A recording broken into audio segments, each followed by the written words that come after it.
all the analysts have price targets below where the stock is today. The average Tesla price target, about 50% are bullish, is about 192. The stock hit 227 today. You look really foolish as an analyst with a buy rating and your price target's below where the stock is. So you're going to see a rash of price target increases. 안녕하세요. 게리 블랙 형이 테슬라 목표 주가 320달러를 간다라고 말하는데요. 그 이유를 살펴보자면 먼저 연준 금리는 아직까지 우리가 확실하게 잘 모르고, 두 번째 테슬라의 목표 주가가 올라가고 있고 6월달에 2분기가 업데이트가 될 것이면서 테슬라의 가격 인하 덕분에 영업은 계속해서 늘어나고 있고 에너지 수익 부분은 무려 3배나 상승하는 모습을 보였고, 트위터 현금 흐름 흑자 3분기로 보고 있으면서 사이버트럭 출시는 4분기, 테슬라 10빌리언 바이백 4분기, 1,500달러 리베이트, FSD 4단계 2024년 저가형 전기차 2024년, 그래서 6개월에서 12개월 목표 주가 320달러를 제시하고 있는데요. 모건 스탠리에서도 게리 블랙 형을 서포트해주는 것이 현재 테슬라의 영업 경쟁은 엄청난 우위성을 가지고 있다. 가격적인 면에서 소비자들에게 그 무엇보다도 강력하게 접근을 하고 있고요. 이제 홈페이지 들어가시면 세금 혜택이 들어간 가격으로 표시가 되고 있는데요. 그리고 모델3의 새로운 버전이 계속 유출되는 만큼 기존 재고 처리 속도가 점점 빨라지고 있는데요. 튀르키에서는 모델Y 가격을 인상시키고 태국에서는 모델3 디스카운트가 들어갑니다. 모델Y가 워낙 인기가 많다 보니까 가격 인상은 당연한 것이었고요. 지금 어쨌든 대세는 에너지 저장 장치 시스템인데 많은 전기차 기업들이 이것을 하겠다라고 말은 하지만 제대로 실행력으로 옮기는 기업은 테슬라가 유일하게 보이고 있고요. 테슬라를 잡겠다고 한 GM 같은 경우에는 유익의 새로운 전기차를 선보였는데요. 디자인 같은 경우에는 요새 최신 유행하는 트렌드를 이것저것 다 갖다 붙인 것 같지만 가장 중요한 것은 소프트웨어, 주행거리, 충전속도, 이거 세 박자가 다 맞아야지 성공을 할 수 있게 되는 것이고요. 최근에 정말로 엄청나게도 많은 전기차 모델이 쏟아져 나오고는 있지만 테슬라만큼 이 세 개의 밸런스를 가지고 있는 기업은 현재 보이지 않고 있고요. 테슬라 FSD 유저분들의 리포트를 조금 살펴보시면 샌디에고 쪽에서 노란 색깔이 보이시죠? 아무래도 공항이나 다운타운 복잡한 시내 같은 경우에는 아직까지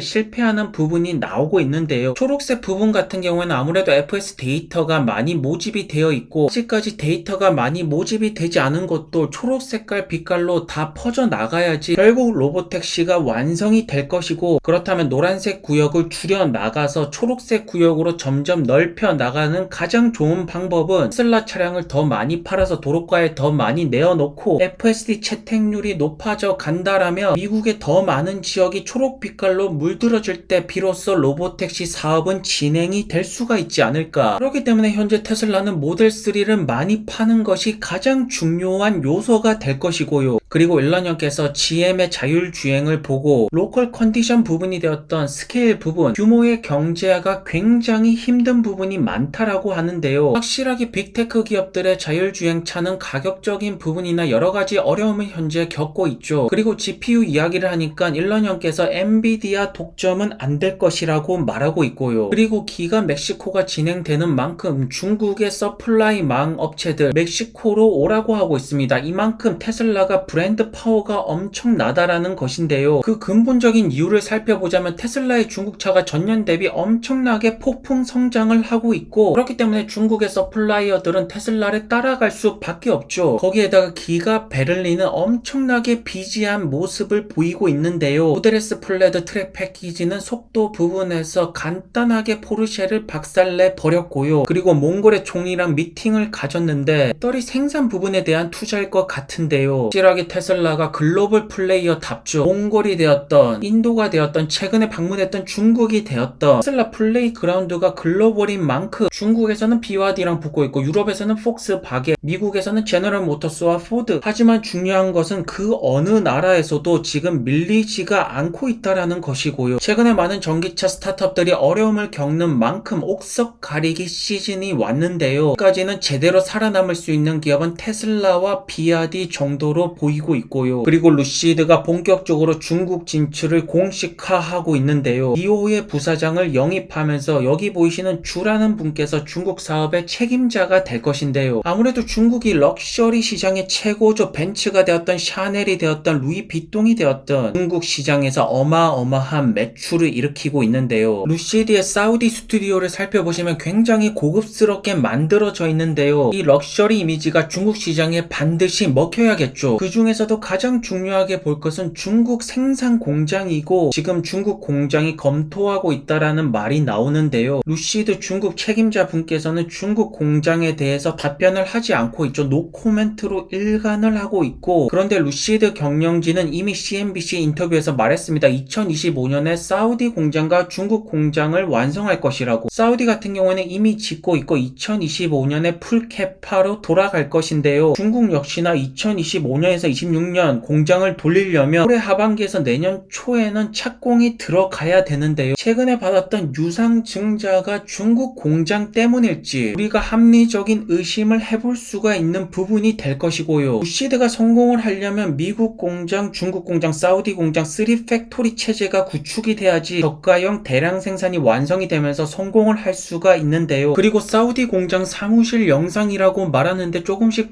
현재 그림을 갖추어 가고 있죠. 그렇다면 루시드 에어는 본격적으로 니오, 리오토와 같은 중국 전기차 업체랑 경쟁을 할 것입니다. 물론 주행거리 부분에서 걱정은 안 되지만 가장 중요한 것은 루시드 에어 퓨어를 저가형으로 빠르게 떨어뜨리는 것이 루시드 성공의 가장 중요한 핵심 포인트가 될 것이고, 지금 볼보도 2024년 중반에 35,000달러 저가형 전기차 SUV를 내놓겠다라고 말하고 있는데요. 확실하게 루시드의 스피드가 느린 것은 인정할 수밖에 없고요. 배터리 대비 주행거리가 결국 루시드의 최장점이라고 말할 수가 있는데요. 이 기술력이 고급 세단에서 빛을 발하는 것이 아니죠. 그렇기 때문에 현재 펀더멘탈적으로 본다라면 공장이 빨리 완성이 되고 저가형 모델을 내놓는 것, 여기까지가 버티기 가장 어려운 여정이 되지 않을까. 그리고 사우디에서는 라이다 기업인 발레오와 MOU를 체결했는데요. 현재 루시드 에어에 들어가는 라이다가 발레오로 알려져 있고요. 거기에다가 사우디는 수출 물류 허브가 되고자 하는데 가장 중요한 사업은 네옴시티일 것이고 본격적으로 착수에 들어가는데요. 우선 첫 번째 단계로 노동자 주거부터 만든다라고 말하고 있고 5.6빌리언이니까 7, 8조 가량의 현금을 확보한 상태죠. 그리고 살마니 형은 미국의 국무부 장관을 만나면서 각자 처한 상태에서 열심히 일을 하고 있는데요. 하지만 문제점은 루시드의 마케팅팀. 오늘도 트위터가 올라왔는데 루시드 에어의 엑스테리어. 도대체 이렇게 의미 없는 트위터를 올리는 것은 무엇일까? 루시드의 마케팅 팀장은 피터 형이 아닐까? 그렇다면 차라리 루시드의 CEO 술타니 형이 맞지 않을까요? 어쨌든 루시드의 사우디 공장은 3분기에서 4분기부터 운영이 시작될 것이고요. 이때부터 생산 딜리버리 대수가 상승을 하겠죠. 그리고 루시드 투자자분들이 가장 궁금한 애플카. 과연 소비자들은 애플카를 원할까요? 최근에 공개된 비전 프로를 본다라면 라이다 운영체제, 칩, 카메라 센서 등 사실 이 모든 기술력이 전기차에 필요한 기술력이고 애플이 전기차를 2026년에 출시한다라고 한 만큼 루시드는 반드시 그 전에 3팩토리 체제를 구축해야지 성공을 할 수가 있을 것이고요. 그리고 JP 모건에서는 리비안이 나스닥 100이 퇴출이 될 것이라는 말을 하는데요. 이것을 조금 더 자세히 살펴보자면 리비안의 주가가 90% 넘게 폭락이 나오면서 6월 16일날 나스닥 100에서 퇴출이 될 거라고 JP 모건이 말하고 있고 리비안 대신 온세미컨덕터가 들어갈 거라고 하고 있는데요. JP 모건의 말이 사실이 될지 안 될지는 모르겠지만 확실하게 주가는 엄청나게 많이 떨어진 상태이고요. 리비안뿐만 아니라 돈을 벌지 못하는 전기차 기업들의 주가는 엄청난 폭락을 맞이했는데요. 그렇다면 리비안의 펀더멘탈은 어떻게 진행이 되고 있을까? 보시는 것처럼 생산과 판매의 속도는 모든 전기차 스타트업을 통틀어서 최고 빠르고요. 하지만 그만큼 현금 소진 역시나 가장 빠르게 나오고 있다라는 점에서 주가가 버티지를 못하고 있는데요. 현재 매출 대비 손실 폭이 큰 것은 사실이고요. 그렇기 때문에 2분기 때 상승 곡선이 반드시 나와야 됩니다. 1분기 때 약간 주춤하는 모습이 나왔고 2분기 때 올라가는 모습이 나와야지 주가 역시나 크게 반등이 나오지 않을까요? 하지만 내년에 흑자를 달성하기 전까지 손실 폭을 줄여 나가는 것이 결국 리비안의 경영진의 몫인데요. 일단 나스닥 100에는 퇴출이 돼서는 안 될 것입니다. 어떻게든 붙어 있어야 될 것이고요. 현재 전기차 스타트업 중에서 유일하게 충전소를 깔고 있는 것이 리비안이고요. 결국 이 모든 큰 그림은 상용차 플랫폼을 위한 것이고, 리비안은 모든 현금이 소진되기 전까지 반드시 흑자 전환의 달성을 해야지 커다란 주가 상승이 나올 것이고, 나스닥 100 대출 같은 경우에는 조금 더 지켜보시기를 바라보겠습니다. 오늘도 좋은 하루 되시고요. 안녕히 들어가세요.